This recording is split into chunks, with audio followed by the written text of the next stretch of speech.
globally, organizational transformations have a 75% failure rate. What a waste of time, money, expertise, and energy. Why is that? What's the difference that makes the difference? Here is an absolute truth. An organization won't change just because you implement new strategies, new processes, and new procedures. So change management coaching and training could well be a vital tool to use, a critical success factor to help drive this change home. It's got to start at the top. The Kubler-Ross change curve reduce the depth and the duration of the negative effects of change. Warrior of change, resourcefulness, far more powerful than resources. You learned that you had a power within you that would get you through.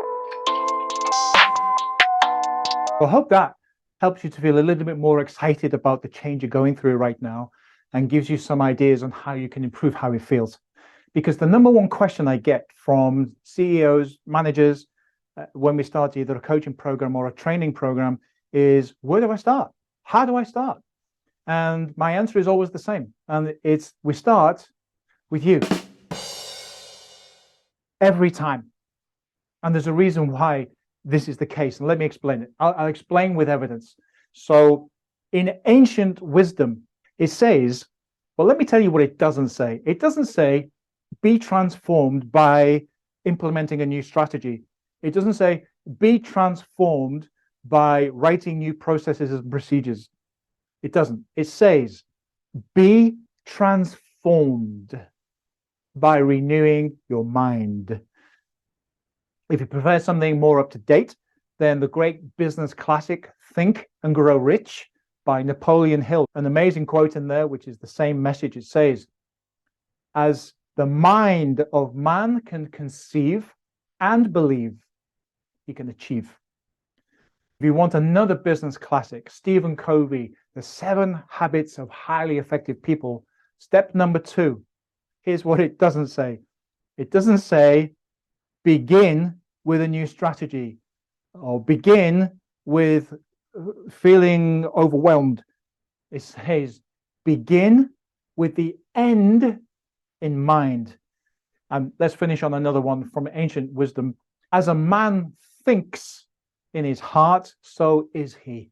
So there's plenty of evidence there to tell us where we should actually be starting. And that's why on your next sheet, we have the tyranny of change, because the tyranny is that too many people are starting in circle number 3. And if you have your pen ready, write in circle number 3 the word strategy. Strategy is where almost everybody begins. And it can work. But by the way, it works. But you'll find it to be more difficult, more challenging, more painful, and with only 25% chance of it actually succeeding. There's a better way. In circle number 2, write the word story. And this refers to the story that you tell yourself on a personal level, as well as an organizational level, about who you are, what you're capable of, what geopolitical issues are going on that could destroy your chances, the woe is me, the pity party, this won't work, oh, are we really doing this now? Oh, we don't have the talent, and so on. These are the stories that we tell each other. There may be some truth to them, of course, I get that.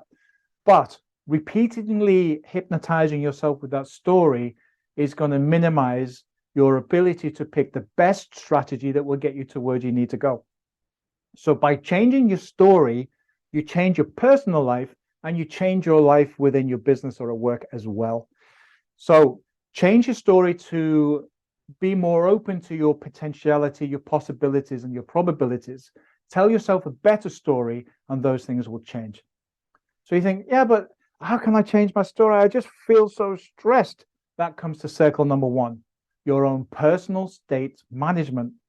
This is why Socrates said the secret of handling change is not to battle the old, it's to build the new. And you can build a new mindset and a new attitude yourself. This is the only part of your whole existence that you have any control over. So if you can change your own state management, and in my work with clients, I teach you how to do this. change your own state to look and feel like a warrior of change, then your story will automatically change to become more about your resourcefulness and your abilities and how no matter what happens, we can handle this. From this state, you can look at your toolbox of strategies and come up with a winning one that's going to improve your chances of survival by 25%. And if you involve your people in the process, by 30%. There's nothing to lose here and everything to gain. So to close, I want to say this. Once upon a time, a winning strategy was something that an organization could rely on to get them through. And change was seen as something temporary that we could just toughen ourselves up for. And eventually it will go away and then we return to normal. Those days are over now. Accepting, adopting, and adapting to change is a constant process. And it's a continually improving process. And the more you go through the discomfort of change, the better the mind muscle will work. And you'll learn to accept, adapt, and adopt far more quickly than in the past. So the shelf life of a winning strategy has become shorter. And the need for change has become a constant. So it appears to me that the words of Heraclitus Ephesus are absolutely correct. The only constant in life is change. And this leaves us with one obvious conclusion about change.